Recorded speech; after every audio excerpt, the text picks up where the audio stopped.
বিষয় হলো, আপনারা জানেন যে যে সমস্যাটুকু নিয়ে আজকে আমরা বসেছিলাম, এই সমস্যাটা শুধুমাত্র যে সিলেটের সমস্যা তা নয়।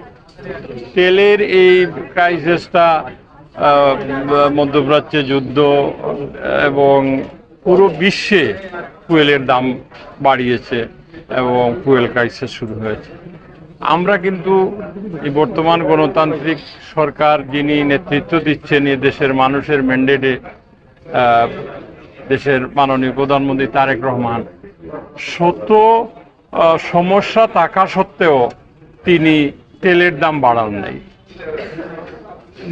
তেলের দাম আগের দাম ঠিক রেখে যাতে ম্যানেজমেন্টটা সুন্দরভাবে হয় সেইটা উনি নির্দেশনা দিয়েছেন।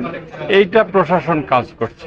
পাশাপাশি আমরা যারা দলের নেতৃবৃন্দ আছি বিভিন্ন পর্যায়ে, আমাদের উপরেও এইটা দায়িত্ব বর্তায় যাতে ওই তেলের ম্যানেজমেন্টটা সঠিক হয়।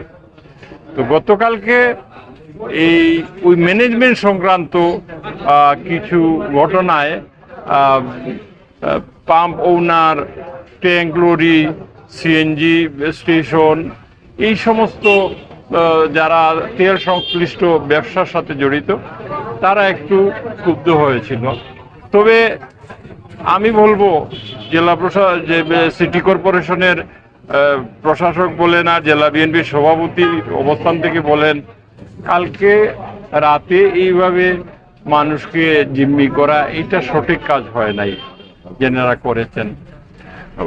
অলমোস্ট মানে রাত পুরোটাই আমি বা প্রশাসনের যারা ছিলেন, জেলা প্রশাসক, মেট্রোপলিটন পুলিশ কমিশনার, আমাদের দলীয় নেতৃবৃন্দ, সকলে এটার সাথে যাতে সমস্যার সমাধান হয় আমরা চেষ্টা করেছি। এই চেষ্টাটা অনেকটা সফল হয়েছিলাম।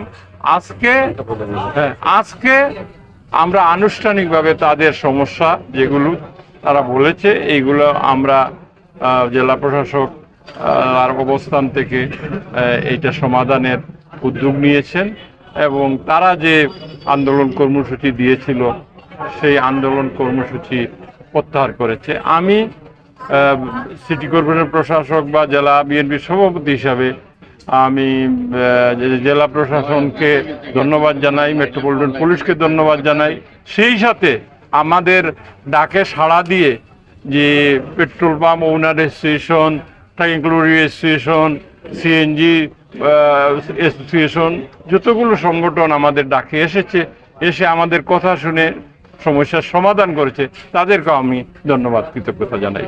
তিনটা সমস্যা ছিল, এই সমস্যা খুব মেজর না, খুব মাইনর।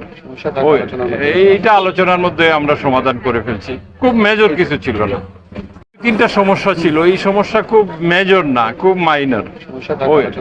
এইটা আলোচনার মধ্যে আমরা সমাধান করে ফেলছি, খুব মেজর কিছু ছিল না।